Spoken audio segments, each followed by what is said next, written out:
broadcast, man. You know, there's probably one guy out there who did not know yet that Ohana meant family. Ohana Do you think there was one guy out there who did not know Ohana meant family? Somewhere, somebody does not know yet that Ohana means family. Really? Yeah. I have my doubts. Do you think he follows Liquid Red? What are the chances of someone watching this broadcast not knowing Ohana means family and does not follow Red on Twitter? Ooh, man. I mean, we're already talking to a pretty, like, educated segment of the StarCraft community. There's I do feel we have a lot of diehard fans, like people who play a lot of StarCraft and watch us pretty much every night and obviously know about Ohana and Red. But there has to be someone out there. Man. Yeah, there's still that you know, that off chance that somebody was just watching the League of Legends stream on Twitch TV. The NASL ad came up. They're like, "Oh, what's this? I'm going to check it out." They come click across. They hear a couple of idiots talking about Ohana means family and follow Liquid Red. And they're like, "Man, this is dumb." And then they go tune back into League of Legends. Now I know why I like League of Legends so much better. At least Freak knows what he's talking about. All right, here we are on Ohana. And eager to see exactly how Bischu chooses to play this one out, as he was definitely the aggressor in the first game. He's going to go, oh, Bischu, why? 15 Forge, man. I don't like that at all. Bischu, going back to something a little more standard, it looks like. There's nothing wrong with standard. There's nothing wrong with standard, but I just feel like this is not Bischu's standard. And that worries me, Kev. Well, Ben, there are still many ways you can go from Forge Expand. And you know what a wise man once said, Ben? Forge Expand or die trying. Who stands on toilet, high on pot. Sorry? What did you say? Something a wise man once said. There are many wise men out there, though. You know there's a song from James Blunt called The Wise Man as well? She said to me. You know that song? I'm not take sure if that line is on that song, but I definitely know that he has a song, Wise Man. You know, I actually like James Blunt, man. Love sad songs, but they're pretty good. I know the lyrics of most of them. You know this song called Annie? It's really good too. Don't know it. I'm sure you know like the song You're Beautiful, right? I know that you I know you used to listen to that to be nice to yourself. Stand in front of the mirror. Stand in front of the mirror, I play that song. I like, you're beautiful. Even when you have no hair, you're still beautiful. Just teasing, man. Yeah, you're so mean to me, Kev. Not at all. See the gateway being warped in, of course, followed up by the cannon. So Bischu Ben still doing this pretty, trying to do this as quick as possible as he got the gate before the cannon. But the Forge was quite easy, quite early though, and he also decided to go Forge before Nexus, which I find unlike Bischu. Not just because it's not a gateway ban, but when Bischu goes like Nexus Forge, you at least expect him to go Nexus first. But wasn't the case. Was not the case, and this is probably best case for Vibe, who has played this scenario out a million times. I mean, this is the most standard way to get into the mid game in PvZ imaginable. And Vibe's just going to sit back and drone for a long time. Notice how he hasn't taken any gases. He's just chilling. He's completely aware of what his opponent's up to. Got a great scout off of that Overlord. What else I really loved in the last game is, Ben, that Vibe always knew if there was a Forge or not. And when he realized there's no Forge, that he could just go very heavy on the Zerglings. Because yes, even though a lot of Zerglings will get zoned out, the Zerglings that are able to fight will always deal damage and survive a little bit longer. Because there were barely any Zealots in that army. Because yeah, making Zealots without +1 is not extremely efficient either. So I thought it was great by Vibe. Yeah, and you really kind of wondered yourself. You know, obviously, Bischu had a very finely tuned build. There's a reason he doesn't include the Forge. 6K, 24 probes. It was so awesome, man. Best thing I've ever seen. It was man, don't you start hating on Bischu. No, not at all. I thought it was brilliant. You know, here's a story about Bischu. Bischu was a very high-level amateur hockey player in Sweden. So he's a bad dude. He was the enforcer on the ice. Really? Mm-hmm. Like the guy who picks fights? Yeah. And when you start talking about tough guys in esports, everybody likes to talk about Kaldor. InControl's name always comes up. People starting to talk about Targa these days. I would take Bischu in a fight over any of them. Well, man, you also think you are very strong, so because of your wrestling past. You know, Ben, you do think you're very badass. Be honest. Be honest now. I don't really see how this is relevant to our conversation. Okay, but do you consider yourself badass? Oh, we see one Zealot does get cleaned up. Decent micro by 5, but he did end up losing 1 drop. But you consider yourself a badass, ain't that right, man? I don't think I would go on the record as saying that. On the record? Why? You only say it off the record? I just don't know. I don't know. I feel like you're putting me on the spot. I've trained for like over 9 years in like 4 different martial arts. And So you went to tournaments? Yes, I think I can handle myself. Yeah, see, that's all I want to hear. Finished third place in a North American final. Yeah, I think I can handle myself. See, that's all I want to hear, man. A little bit of that Ben brag.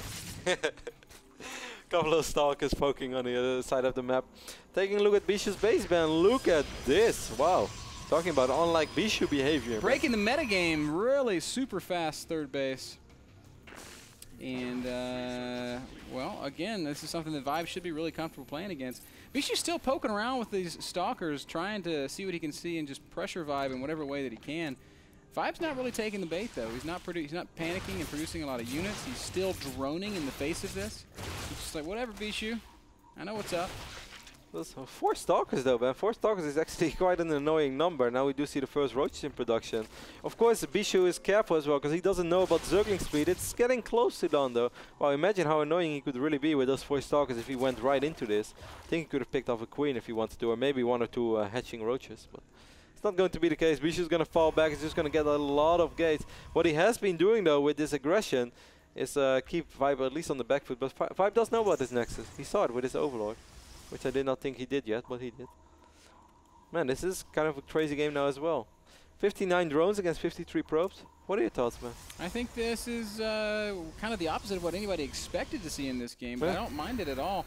The one thing that does worry me a little bit is that Vibe's out on the map with quite a few Zerglings, and Bischu just doesn't have very many units. That said, he's got some nice building placement. He's really clogging up the works here with those stalkers and cannons. But Vibe is droning out behind this, though. He doesn't go all out. He's not going to produce units only. He has only 1 cannon over here. Maybe the fortress is going to fall, Ben. He's going to focus it with these links. Do we have a sentry? Yeah, he could always wiped in. So many blink stalkers, and there's so many gates. This is crazy. Do we even have a robo on the map? We don't, right? This is madness. Right. There is no robo anywhere. That is 2, 4, 6, 7. A bizarre thing to consider. We're on 8 gates plus 2 right now. No robo, but 3 bases. Wow, this is an interesting chain of events. Something as simple as burrow could just be crippling for Bischu to deal with. Well, a couple of infestors. Vibe has skipped it.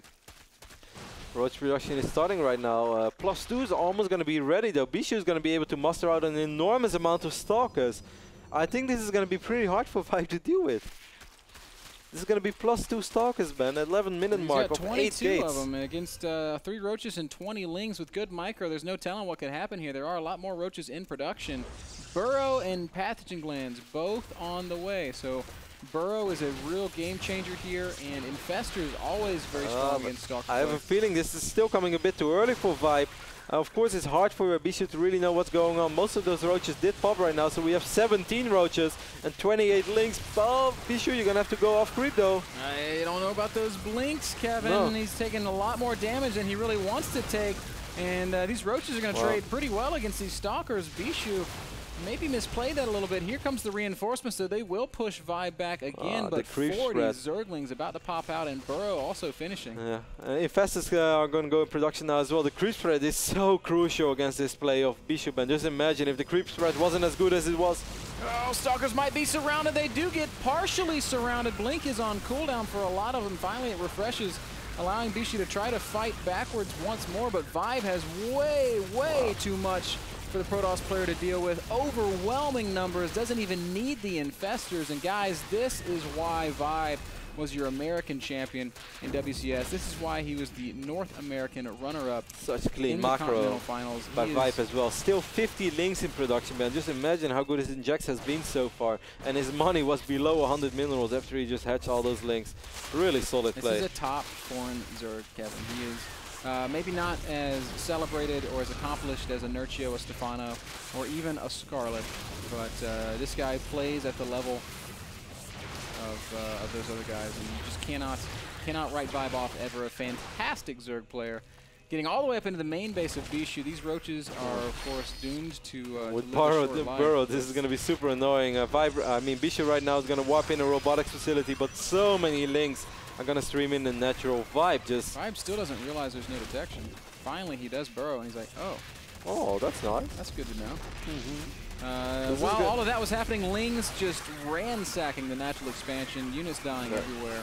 And just in case you were wondering about follow-ups, Hive is finishing, Spire is finishing, Blue Lords are not that far off. More roaches in production. Covering all of his bases.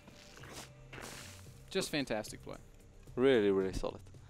That's all we can say, man. That really is all we can say. Bischu trying to hang in there once more, as we saw in Metropolis. He doesn't. He's definitely not an early quitter, but here comes the real problem, man. Infestors, and wow, that's a great fungal as well. Oh, just a brutal fungal, catching almost every stalker.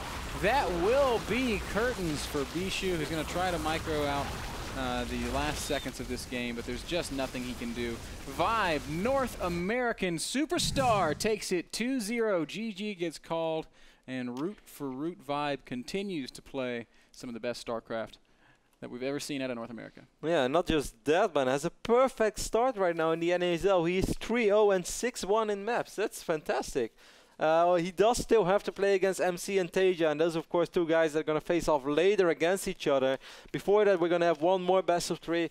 Do you have any final thoughts on your match of the week? Oh, man, I'm a little bit sad to see Bischu go down like that, but I do think he showed us some exciting games. Yeah, the first game was really cool. I mean, I like that. Keep fighting, Bischu. That was crazy. Sheth versus Ryung is up next. We've got so much more great StarCraft still to come. Of course, MC versus Teja, the real highlight match. That's everything everyone's wanting to tune in for. Sheth has just beaten Ryung, we're being informed. Actually, there was a walkover awarded to Sheth because Ryung was not able to show up to his game time, so that's unfortunate news. Hey, but I've got good news. That means we can jump right into MC versus Teja, Roddy's match to look forward to. I'm going to get on Twitter and let everybody know it's about to start. This is everybody's match to look forward to. The boss toss against somebody that we could definitely argue is the best Terran player, maybe the best StarCraft player on the planet. Cannot wait. And, you know, to make it more beautiful, both guys have played 2 best of 3 so far. Both are 2-0, 4-0. So someone is going to drop maps, and maybe both are going to drop maps. In either case, I hope we're going to see 3 maps, and I hope it's going to be sick. Find out who it's going to be after this short break. MC versus Teja. Stick around.